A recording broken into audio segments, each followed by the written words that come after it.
I've been in the travel credit card game for a few years now, and I've had the privilege of getting to visit Chase Sapphire lounges, Capital One lounges, Priority Pass lounges, and even the Flying Blue lounges while traveling in business class to Croatia. And after all of that, as well as the countless data points online these days, I can say this confidently. Airport lounges in the US have consistently gotten worse and are not worth chasing for most people. Rather than specifically talking about just credit cards in this video, today I want to talk about what's changed with airport lounges, why they feel so overcrowded and overhyped, and whether or not you should care to get access to them going forward. Let's be honest, if you're watching this video, you probably have an image in your head about what airport lounges should be. That being a quiet space away from the chaos in the main terminal, with soft lighting, leather chairs, a sleek bar with top shelf liquor, and unlimited gourmet snacks, and maybe even a shower suite or a nap room if you're lucky. Airport lounges have always been sold as a very luxurious way to travel, and that's exactly what they should be. But in practice, the reality for most people, including myself, has been very different. What I found is that most of the time you get to the airport with just enough time to chill before your flight, make your way over to the lounge that your high annual fee credit card should get you into, and bam, you're hit with a wait list that is 30 plus minutes long. Then you finally get called in if you're lucky and if your flight doesn't take off before your waitlist is up, only to find a very packed room with no seats with outlets anywhere nearby for you to get a little bit of work done, and food sitting out that's been under heat lamps for God knows how long.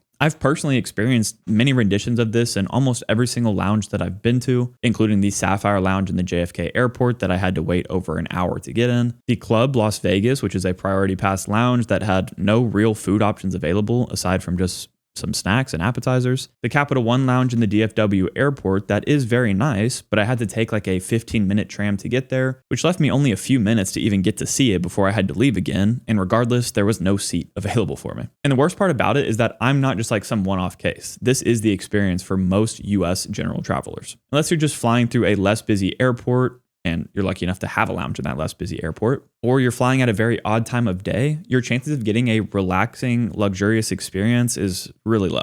Now, don't get confused here. I'm not saying that lounge access is completely useless. There are still moments when it can be a lifesaver, like when you have a really long layover or your flight got delayed by a few hours. But what I am saying is that they are wildly overhyped for what they provide you on a consistent basis. And what it seems like these days is that the gap between your expectation and reality continues to widen as more and more people get access to these lounges through credit cards. When you boil it all down to just one main point, the problem with lounges isn't the food or the cleanliness or the staffing or anything like that. It's the sheer amount of people that are trying to access them. I feel like lounge access used to be a true perk and a luxury for those that pledged loyalty or flew enough to actually get use out of them. But today, you can basically just buy your way into free lounge access with dozens of credit cards on the market. And I'm not just talking about $700 a year cards. There are many lower or mid-tier credit cards that give you broad lounge coverage through programs like Priority Pass. Just to name a few of the popular credit cards that give you access, of course, we have to start with the big three, the Amex Platinum, Chase Sapphire Reserve, and Capital One Venture X. Then you have airline-specific cards like the Delta Reserve, United Club Infinite, and American Airlines Executive. And continuing down the list, you have lower annual fee cards like the US Bank Altitude Connect that gives you a few visits to Priority Pass lounges every year. And crazy enough, even some hotel credit cards grant you airport lounge access like the Marriott Bonvoy Brilliant card.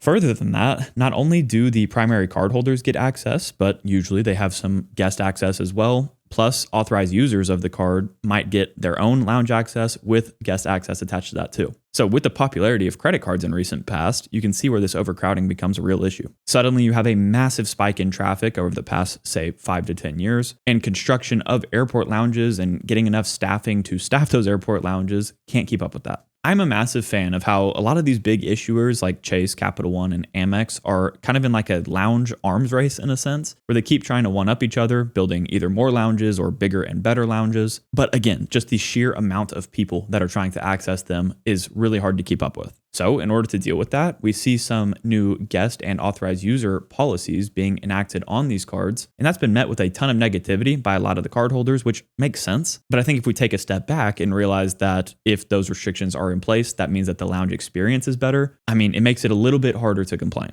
Airport lounges are not meant for everybody. They're meant for a very specific type of traveler, those that are traveling super frequently and need that little bit of respite to just relax. And it's supposed to be a luxury. But I think the term luxury walks in step with exclusivity, and the lounges have become a lot less exclusive over the years. Specifically, I want to talk about how the Amex Platinum and Capital One Venture X have either completely cut or partially cut the guest access or authorized user access to these lounges. Like in 2023, Amex got rid of complimentary lounge access for guests trying to enter the Centurion lounges unless you spend $75,000 on your Platinum card in a year. And they also went from effectively unlimited Delta Sky Club access to just 10 visits per year unless, again, you spend that $75,000 on your card. Finally, alongside every other major issuer, they also removed the Priority Pass restaurant access and credit that you would have gotten for that. So obviously, that's a lot of tightening down. Then, just a few weeks ago, Capital One followed suit by announcing that starting in February of 2026, authorized users will lose free lounge access unless you pay $125 per authorized user card. And they also completely removed complimentary guest access to the Capital One lounges or Priority Pass lounges. So they actually went even harder than Amex, which I think was a bit of a mistake since they don't really have the same network that Amex does. And rightfully so, a lot of people, specifically family travelers with multiple authorized users, got pissed off about these changes because what was once the best card for families to get broad lounge access at a cheap rate has now somewhat become the worst, depending on who you are. There are still a few cards out there that have favorable guest and authorized user policies for lounges, like the Chase Sapphire Reserve and Bank of America Premium Rewards Elite credit cards, but I definitely wouldn't be surprised if we saw them tighten down soon as well. And like I just mentioned a minute ago, theoretically, even though these changes do make people upset, they should help in decreasing the overall crowding in lounges. The one counter to that is that these changes to the Amex Platinum were made, like I said, back in 2023, which was 2 years ago, and we still see constant issues of those lounges being overcrowded. So does it work? I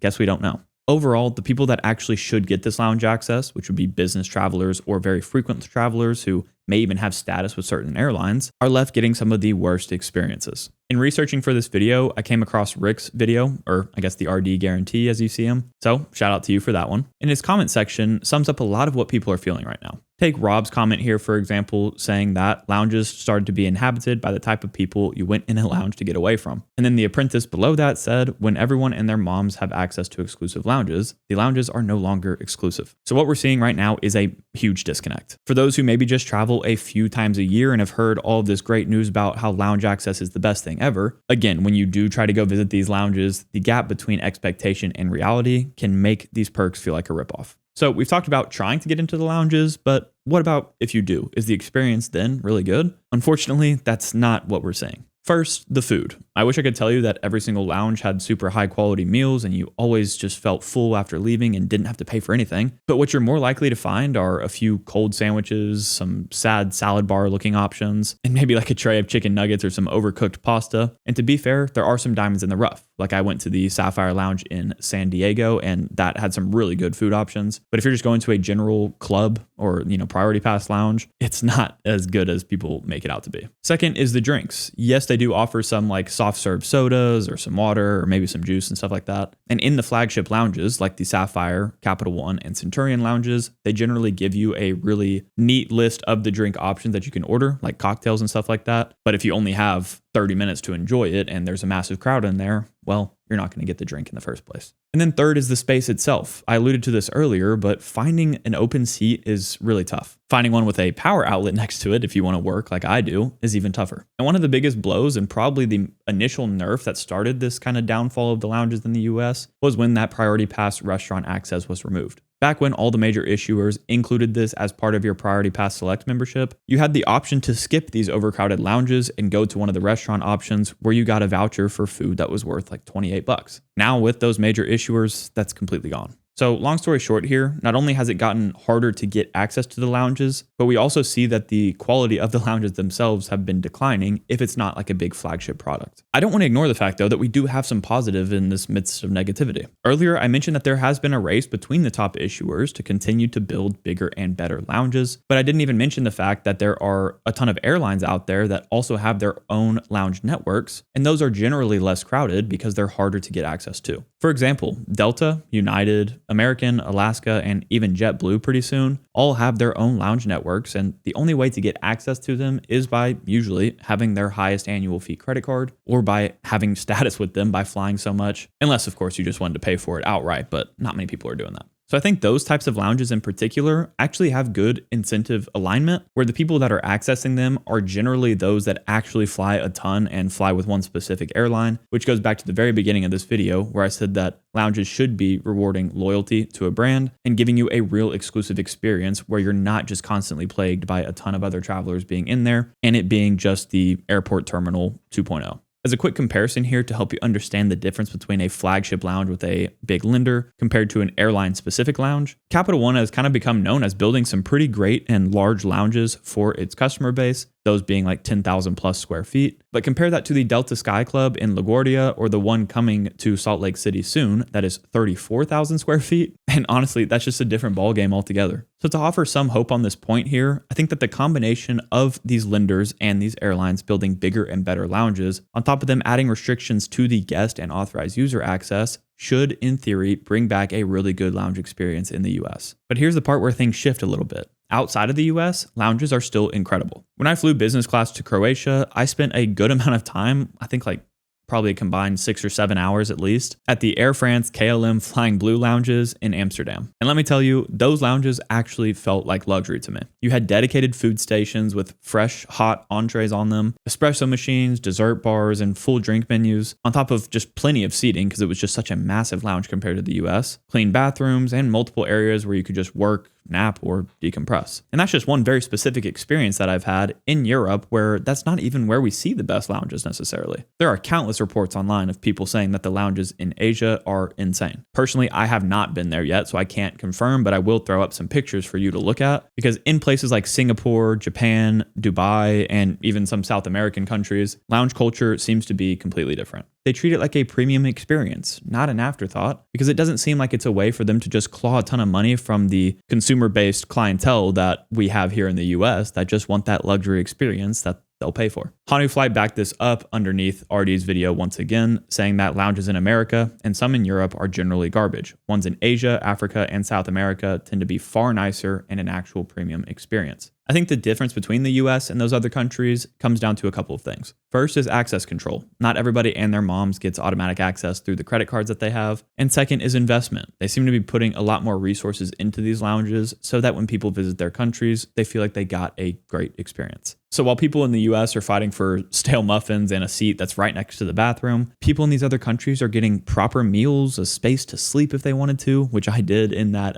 Air France lounge in Amsterdam, and excellent service all around. And you might be sitting here thinking, well, why does that matter? I fly way more out of the US and around the US than I do internationally. And I think that there's some irony in this point here. On the travel side of the credit card game, most folks out there are talking about how you need to be redeeming your points for 2, 5, or 10 cents per point for these international business or first class flights. And if you do ascribe to that and you're telling other people to do it too, which a lot of commenters do, then in flying those higher classes, you get access to these lounges without having any specific credit cards. Bringing it back to my example in Croatia, I did not have, an Air France credit card that got me into that lounge. I was flying business class and it came with my ticket. So effectively, if you fly in these higher classes and you are taking those international trips, then your $700 Amex Platinum card actually becomes pretty much worthless in this case, because I can promise you that I would never choose to go to a priority pass lounge rather than that Air France business class lounge that I got to visit. There's just no competition between them. Zooming back out here, basically what I'm trying to say is that if you are flying internationally, especially if you're flying in those higher class cabins, no matter what lounge access you have, you'll be in the clear. But if you're flying domestic economy 2 to 3 times per year and you only are ever touching different cities in the US, which is what most credit card users do here in America, the lounge experience just is not the same and seems to continue to deteriorate.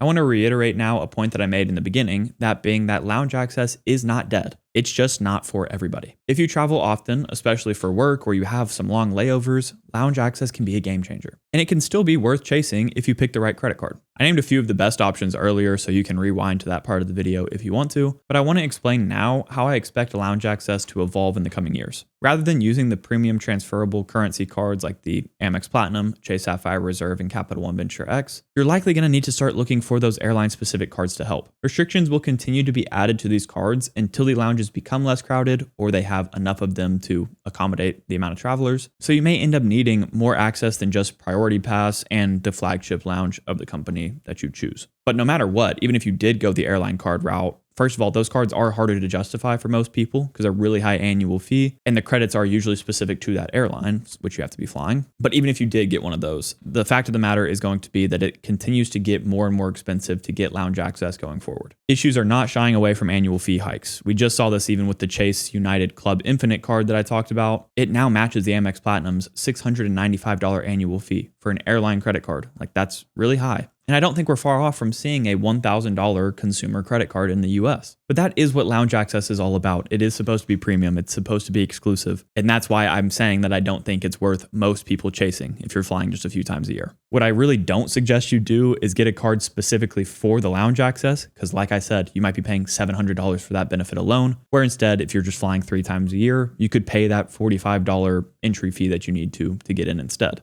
But if the card, like the American Airlines Executive Card, gives you positive value from the credits and benefits on it, and it just happens to have that lounge access as an added perk, or you're paying it at a heavily discounted rate, like say your effective annual fee was $200 or $300 after using the credits, then that's a signal that maybe you should actually get that card. But consider what Tommy Mack and 648 other people said right here, that airport lounges are so oversold these days that it's now a better experience to just sit yourself down in one of the better airport restaurants, pay for a decent meal, get a few drinks, and just hang out there. I understand that there are situations where you really do want the lounge access, even if you're paying more than you really should for it. Like if you have a big family and you just want to get them out of the crowds in the airport terminals. But remember that a lot of these lounges require you to walk or tram far away from your gate just to sit in a 30-minute wait and eat relatively unhealthy food if you do get in that you could have just paid for out of pocket in the terminal and not added all of that stress. For me personally, I still hold the Chase Sapphire Reserve and Capital One Venture X right now, and I do use their lounge perks now and then, but it's not what I completely build my setup around. If a lounge is nearby and it's not crowded, great, I'll go grab some free food, but if not, I'm totally fine just popping my headphones on and sitting in the airport terminal listening to a podcast. And I think that's the mindset that more people should have, which in turn would actually help the problem of airport lounges being overcrowded.